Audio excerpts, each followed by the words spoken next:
Agora, nesta noite, eu peço que voltem para aquela passagem da Bíblia que Ralph Bell leu para nós alguns momentos atrás. Ele falou sobre o Consolador, essa palavra vem do grego. Eu não sou um especialista em grego, por favor, não me interprete mal. Eu não estou tentando mostrar o quão ou pouco eu sei o grego, mas significa advogado, aquele que fica ao lado e ajuda. A palavra Consolador, e é isso que o Senhor Jesus está prometendo, bem antes de ter que morrer na cruz. E ressurgir e subir ao céu, que ele enviará um Consolador, alguém para ficar ao nosso lado e ajudar. O apóstolo Paulo escreveu e disse que, no que diz respeito ao Espírito Santo, eu não vos deixaria sem saber. Todos nós estamos a par, nos últimos anos, de um movimento chamado de movimento carismático. Ele não somente está limitado a certas denominações, está em todas as denominações, seja episcopal, seja romana ou em qualquer que seja. Por exemplo, lá no sul da Polônia, de onde o Papa João Paulo II vem, nós organizamos uma cruzada lá, tem uma grande catedral lá. E tem um movimento carismático no sul da Polônia, perto da fronteira com a Alemanha, e nós sentimos que Deus está agindo naquelas pessoas de uma forma nova. Algumas pessoas interpretam de uma forma e outras de outras formas. E algumas pessoas dizem que nós estamos tendo uma renovação e avivamento em nossas igrejas, entre o nosso povo, e eles chamam de carismático. E outros podem ter certos dons que eles chamam de evidências do movimento carismático e assim por diante. Eu não vou querer levar você a todas estas diferenças, porque eu levaria a noite toda, a semana ou o ano. Porque há diferenças de interpretação, mas acho que vocês entendem o que eu estou tentando dizer. Mas é impossível entender a Bíblia, a vida cristã e a estrutura da igreja sem entender alguma coisa da pessoa e do trabalho do Espírito Santo. Timóteo, um ex-professor de Harvard, estava em um programa de televisão há apenas uns dias atrás e ele disse que ele acredita no uso de drogas como uma rota de conexão com Deus. Bem, a rota é o Espírito Santo, não as drogas. As Escrituras dizem que ele é uma pessoa, ele não é um agente ou uma influência, ele é Deus. E nós nunca devemos nos referir ao Espírito Santo como isso. Existem algumas traduções erradas na versão autorizada, porque naqueles dias, quando o texto foi traduzido, muitas centenas de anos atrás, eles se referiam a certas coisas sobre o Espírito Santo como isso.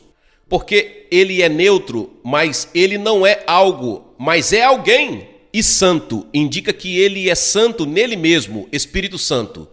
Existem alguns pontos na versão autorizada, traduzidas como fantasma, ghost. Naquela época, o Espírito Santo era chamado de fantasma, mas não com o sentido de ghost, como nós entendemos hoje, como em um filme de Hollywood em que um fantasma aparece.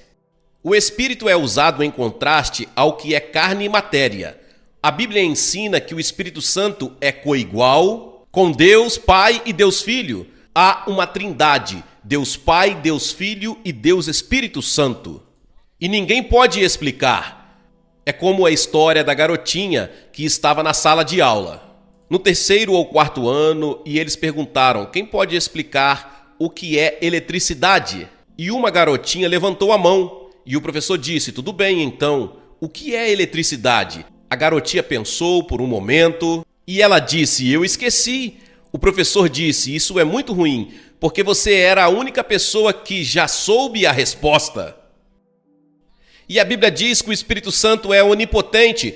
Onipotente significa todo-poderoso.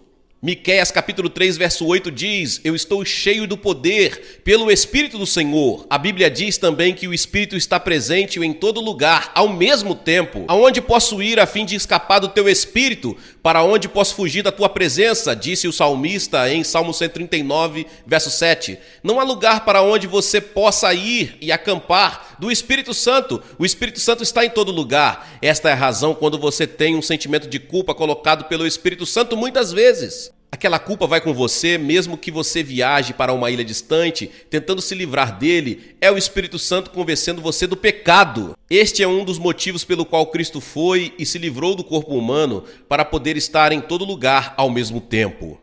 Enquanto ele estivesse no corpo humano, ele só poderia estar em um lugar por vez, mas quando ele foi, e enviou o Espírito Santo não está confinado a um corpo. Ele pode estar no mundo todo ao mesmo tempo. E ele disse, é melhor para vocês que eu vá, pois se eu não for, o Espírito Santo não virá, mas se eu for, eu o enviarei a vocês. A Bíblia também ensina que ele tem todo o conhecimento. Escute isso, 1 Coríntios 2,10. Mas foi a nós que Deus, por meio do Espírito, revelou seu segredo. O Espírito Santo examina tudo, até os planos mais profundos e escondidos de Deus. O Espírito Santo está aqui esta noite examinando o seu cérebro, o seu coração, sua mente, sua alma. No livro do Apocalipse, se fala dele como tendo 7 olhos, que é simbólico. Eu escrevi um livro sobre o Apocalipse chamado Cavalgada se Aproximando, que você pode encontrar nas livrarias. E eu uso aquela expressão sobre o Espírito Santo com 7 olhos, que é um símbolo do Espírito Santo, indicando que nada pode se esconder de suas lentes de busca e perfeito conhecimento. E isto deve nos conduzir a caminhar diariamente com Deus. A Bíblia também diz que ele é eterno. Em Mateus temos a frase, Espírito eterno, ele é coeterno com Deus Pai e Deus Filho.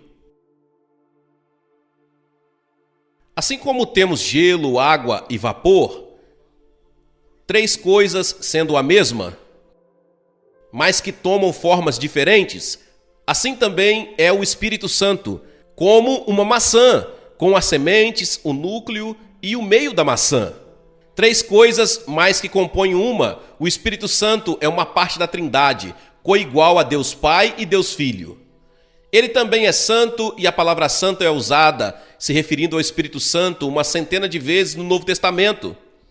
Seja santo como eu sou santo, Deus ordena, mas é o Espírito Santo responsável por trazer a santidade divina. E a Bíblia diz que sem santidade nenhum homem pode ver Deus. O que isso significa?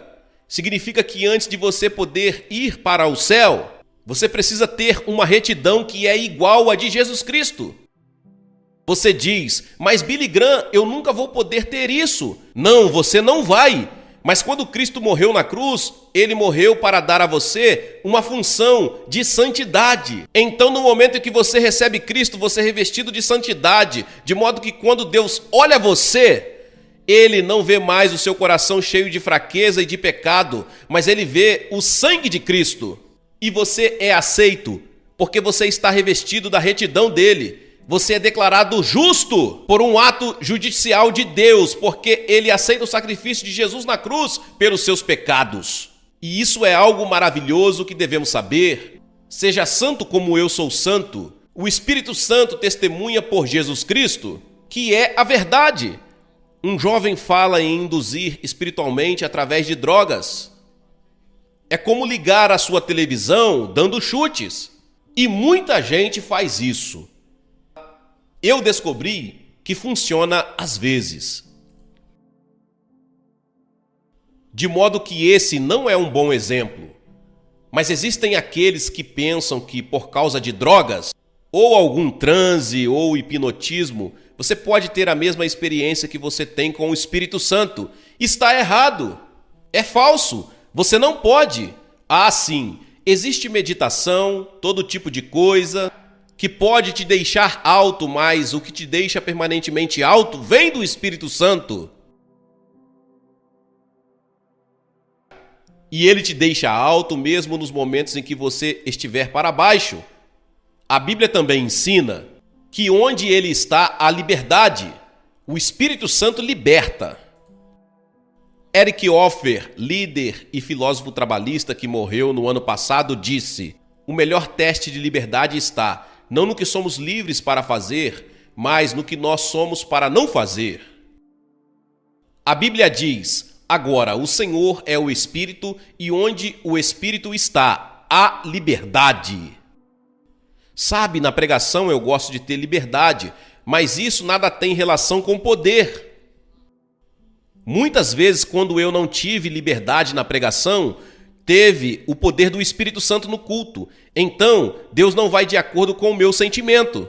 Se eu tenho liberdade ou não, ele vai de acordo com o poder do Espírito Santo e responde às orações de muitas pessoas que oraram. Mas é um sentimento maravilhoso para um pregador ter liberdade. Mas, às vezes, quando o vento sopra e as coisas acontecem, e chove, ou você está cansado ou não se preparou o suficiente, você não tem liberdade. Mas Deus pode usar, inclusive isso, para a sua glória. Há uma diferença entre liberdade e poder. Mas então, o trabalho do Espírito Santo, é disso que eu quero falar nesta noite. Primeiro, a Bíblia diz que ele convence você do seu pecado. Você nunca teria consciência do seu pecado, exceto por duas coisas. A lei de Deus. Você olha a lei de Deus como num espelho. E você se percebe como pecador. Você lê os 10 mandamentos e diz, eu não guardei a todos eles. E se você não guardou todos os mandamentos a vida toda, então você é um pecador. Então todo mundo aqui nesta noite tem que dizer, eu sou um pecador, porque nós quebramos a lei de Deus. A transgressão da lei é pecado, diz a Bíblia. Então todos nós temos que confessar que nós somos pecadores. Então o trabalho do Espírito Santo, ele pega essa experiência, pega aquela lei e a usa para convencer você do pecado. E esse é um ato sobrenatural do Espírito Santo. E quando ele vier, diz Jesus, ele convencerá o mundo do pecado, da justiça e do juízo. Ele usará as orações de uma mãe, ele usará talvez alguma experiência trágica, ou talvez ele usará o sermão de um pastor, ou a palavra de um amigo, ou um trecho do Evangelho, ou alguma outra experiência para convencer você da sua necessidade de Cristo. Este é o trabalho do Espírito Santo. E alguns de vocês que estão vendo pela televisão estão sendo convencidos pelo Espírito Santo e precisam de Cristo. O Espírito Santo está tentando encaminhar você para a cruz de Cristo, onde seus pecados podem ser perdoados. E há um endereço na web da sua tela que você pode acessar e encontrar ajuda para fazer o seu compromisso com Cristo, para falar com você sobre qualquer problema em que você possa ter em sua vida. Agora, o Espírito Santo não só convence você, mas te dá uma nova vida. A Bíblia diz que nós estamos mortos no pecado. Você se deu conta de que você é um morto-vivo? Você está morto no caminho para Deus. Sua alma está morta, seu espírito está morto, seu corpo está vivo, mas você está morto. O verdadeiro você está morto. Agora, o que uma pessoa morta precisa? Ela precisa ser transformada em vivo. Esse é o trabalho do Espírito Santo, fazer você vivo. Jesus disse, você tem que nascer de novo. E isso, na verdade, significa nascer de novo pelo céu, nascer pelo Espírito de Deus. Perceba que o homem sem Deus está morto. E a vida de nada significa se o homem não nascer de novo. Do contrário, ele não verá o reino de Deus. Você já nasceu de novo? Isso já aconteceu com você? Surgiu esta expressão, nascer de novo, e as pessoas estão ficando um pouco cansadas com esta expressão, porque as pessoas estão dizendo, eu sou um cristão que nasceu de novo, ele é um cristão renascido, eu não estou certo se isto se tornou uma frase que realmente tem um significado bíblico.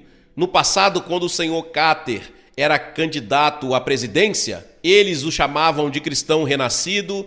Ele certamente era um cristão que nasceu de novo, mas então eles começaram a usar a expressão nascer de novo para descrever automóveis, e eles tinham um anúncio na televisão dizendo, este é um automóvel que nasceu de novo. Então eles diziam, isto nasceu de novo, aquilo nasceu de novo, e se tornou uma frase usada fora do contexto. Significa nascer do céu. E Jesus disse para um líder religioso, uma pessoa mais religiosa do que a maioria de nós aqui nesta noite, Nicodemos era um professor de teologia e Jesus disse, você precisa nascer de novo. Você pode ser um líder da igreja, mas não estar totalmente seguro se você não nasceu de novo. Nascer de novo, sem Deus você está morto no pecado. Não é pelos nossos méritos, mas de acordo com a graça de Deus que Ele nos salvou, pela lavagem da regeneração e da renovação do Espírito Santo. Perceba que o Espírito Santo tem que renovar você, tem que fazer você viver. Este é o trabalho do Espírito Santo. Ele também habita. Muitos de nossos jovens estão espiritualmente mortos, vivendo com os prazeres deste mundo. A revista Time falou sobre uma jovem de 19 anos que disse, eu estou cansada dos direitos civis, estou cansada da vida, eu queria poder começar a vida de novo. Você pode, minha querida, você pode começar a sua vida de novo, vindo para Cristo. Ele vai te dar uma nova vida, vai te dar uma razão para viver. Ele vai te dar um propósito para viver. Porei o meu espírito dentro de vocês e farei com que obedeçam a minhas leis e cumpram todos os mandamentos que lhes dei. Disse Deus no livro de Ezequiel. E ele habitará em vocês e estará com vocês. Disse Jesus no livro de João, capítulo 14. Certamente vocês sabem que são o templo de Deus e que o Espírito de Deus vive em vocês. O Espírito Santo vem viver dentro de você. E quando você receber a Jesus hoje à noite, o Espírito Santo virá viver dentro de você para ajudá-lo a viver uma vida cristã em você e através de você. O Espírito Santo também batiza. Ele nos batiza no corpo de Cristo. Existem diferentes interpretações em teologia entre teólogos honestos sobre quando isso acontece, como isso acontece, quantas vezes acontece. E eu acredito que as Escrituras ensinam que nós somos batizados ao menos uma vez. Nós somos batizados quando recebemos a Cristo. Nós somos batizados no corpo de Cristo. Você foi batizado no corpo de Cristo? Não é só entrar para uma igreja, é realmente vir para Cristo, tendo-o como mestre, Senhor e Salvador, e ser batizado no seu corpo. Ele também nos fortalece para o serviço da obra dele. Porém, quando o Espírito Santo descer sobre vocês, vocês receberão poder e serão minhas testemunhas. Poder sobrenatural. E eu vou te dizer uma coisa, eu não vou me vangloriar, eu digo com toda a humildade. Eu acredito que minha pregação, e eu não sou um grande pregador, por pregar padrões. Se você pegar um grupo de estudantes teólogos e eles estudarão minhas mensagens, eles não me tomarão como um grande pregador. Mas eu acredito que Deus me deu poder nas pregações e há o poder do Espírito Santo. Quando você vive para Jesus e você o apresenta, há um poder nisso. Há um poder na cruz, há um poder que existe dentro do Evangelho, o poder do Espírito Santo. E então ele produz os frutos do Espírito. Quando você recebe Jesus Cristo e você quer ser uma pessoa de amor, alegria, paz, generosidade, fé, temperança, bondade e autocontrole, isto é produzido pelo Espírito Santo. Estes são atributos do próprio Jesus Cristo. Amor, alegria, paz, generosidade, fé, temperança, bondade e autocontrole, ele tinha tudo isso. Você pode ter tudo isso, mas tem que ser pelo Espírito Santo através de você. Você não pode viver uma vida cristã por você mesmo. Você fracassará totalmente. Tem que ser o Espírito Santo vivendo através de você e produzindo em você. E ele fará isso. Veja, se você ler Romanos capítulo 7, este é um capítulo de derrota. Mas então você pega o capítulo seguinte, Romanos 8, onde o Espírito Santo é mencionado 8 vezes e é um capítulo de vitória. Você pode ter vitória no Espírito Santo. Nós devemos caminhar no Espírito. A Bíblia também ensina que o Espírito Santo abre e fecha portas. E eu vejo a verdade nisso em nosso ministério. Ele abre algumas portas e fecha outras. Uma das grandes tarefas que temos é decidir para qual cidade ir em seguida, porque nós temos convites de muitos lugares no mundo. E para onde devemos ir em seguida? Onde devemos enfatizar? E então nós vemos todos estes computadores, novos canais de televisão, novas formas de comunicação. Nós nos perguntamos como podemos usar tudo isso de forma efetiva para divulgar o Evangelho de Cristo. E é aí que entra o Espírito Santo, liderando, guiando e nos dirigindo, e constantemente nós nos preocupamos. De joelhos, porque o Espírito Santo te ensina na mesma hora o que dizer. E ele vem te ensinar, guiar, abrir e fechar portas, e então ele magnifica e glorifica e exalta o nome de Jesus Cristo. Ele não falará de si mesmo. Se você vê uma pessoa dizendo Espírito Santo, nunca falando de Jesus Cristo, você sabe que esta pessoa não está falando do Espírito Santo. O Espírito Santo exalta o Senhor Jesus Cristo. Ele não vem falar dele mesmo. E então ele nos enche, as Escrituras dizem, não esteja bêbado de vinho, mas esteja cheio do Espírito. E isto significa estar constantemente cheio do Espírito. Você deve se esvaziar de seus desejos pessoais e errados, de forma a estar cheio do Espírito Santo. E esse é um mandamento: seja cheio do Espírito Santo. Você está cheio do Espírito Santo? Você pode estar, pela fé. Você pode dizer: todos os pecados da minha vida foram perdoados. Eu confessei todos os pecados. Pela fé, eu acredito estar cheio do Espírito Santo. Mas você também pode pecar contra o Espírito Santo, e o pior de todos os pecados é aquele contra o Espírito Santo. Você pode irritar o Espírito Santo. Quando eu leio a Bíblia, quando nós lemos em Salmos, onde frequentemente eles se rebelam, afligem no deserto, a tradução é: desobedeceram e irritaram o Espírito de Deus.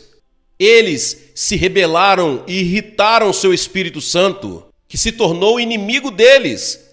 Não seria terrível ter o Espírito Santo como seu inimigo porque você o irritou?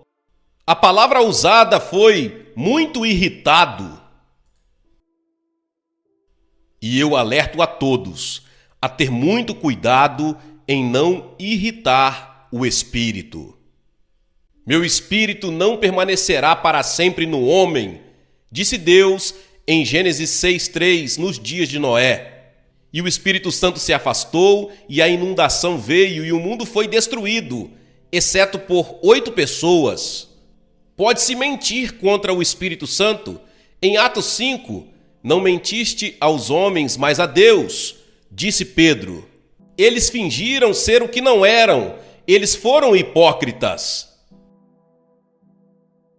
Pode-se tentar o Espírito Santo, porque vocês resolveram tentar o Espírito do Senhor. Atos 5:9.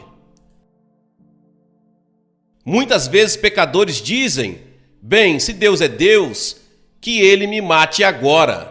Houve um acampamento há anos atrás em Tampa, na Flórida, e uma pessoa que era ateu, ele disse: ok, se Deus é Deus, eu vou dar 1 minuto para que ele me mate agora. Nada aconteceu. Então um velho irmão da fileira da frente disse: você não pode acabar com a paciência de Deus em 1 minuto.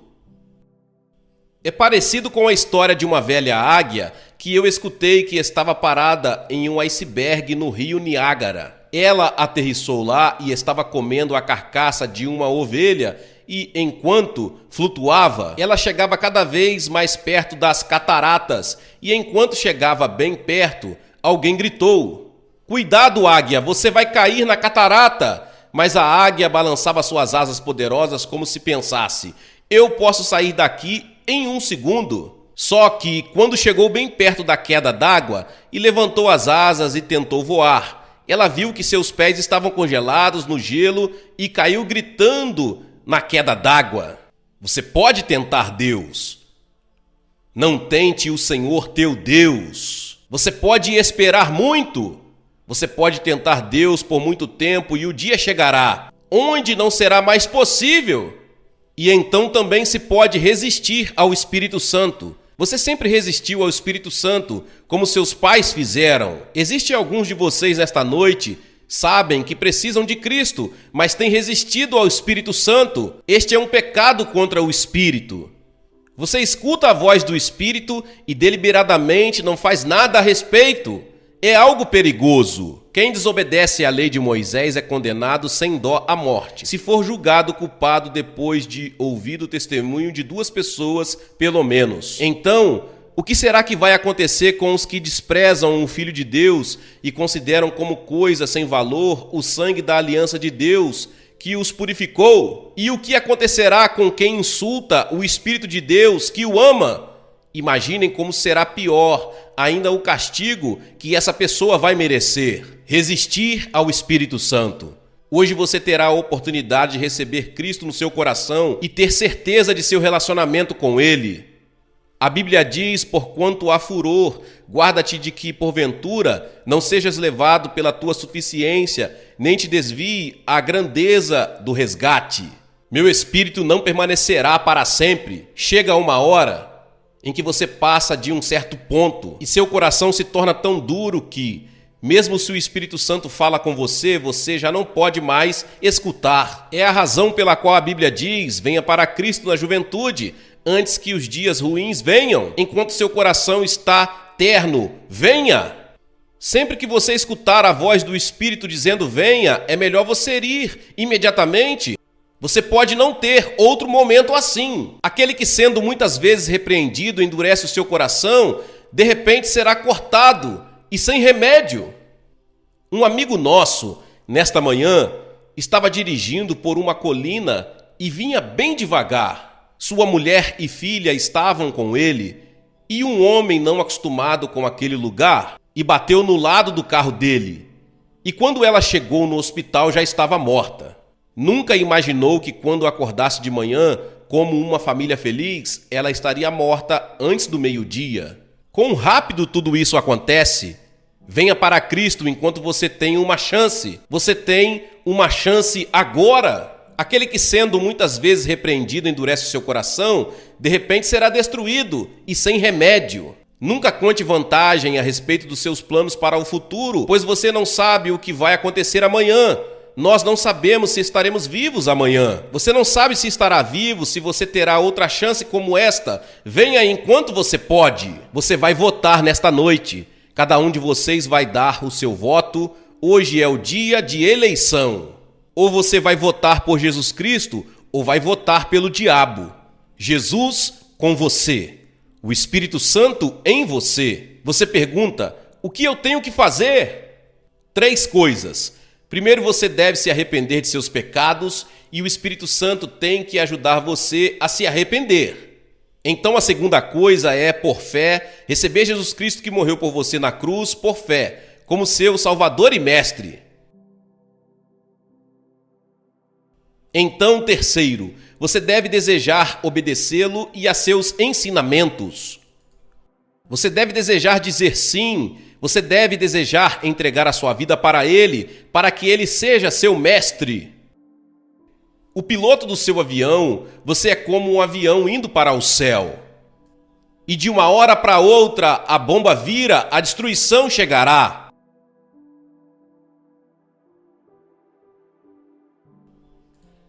A menos que você deixe Jesus pilotar. Ele conhece todos os instrumentos. Ele esteve naquele caminho antes. Conhece todo o perigo. Você deve entregar sua vida para Ele. Ele ajudará no seu casamento, como você escutou Johnny e Ken há um momento atrás. Entregue sua vida a Ele, como Mestre, Senhor e Salvador.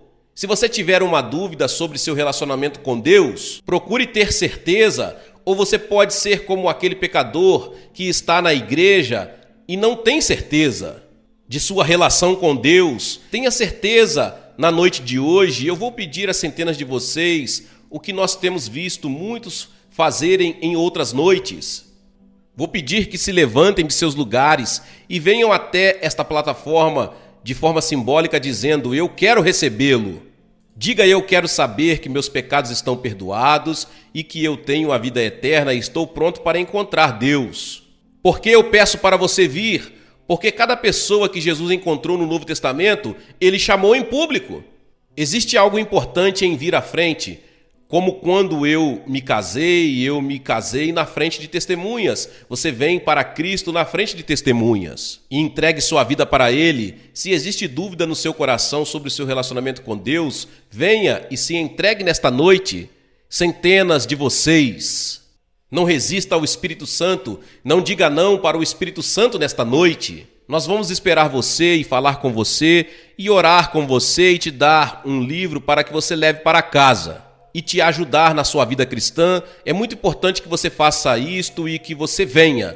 E depois de vir, você pode voltar e reencontrar os seus amigos, eles irão esperar. Se você veio em um ônibus com um grupo, eles esperarão. Venha e resolva isto nesta noite. Não espere outro minuto, pode não haver outro momento para você. O tempo pode estar se esgotando. Jovens ou velhos, homens ou mulheres, católicos, judeus ou protestantes, ou qualquer que seja a sua religião, a porta está aberta para você. Levante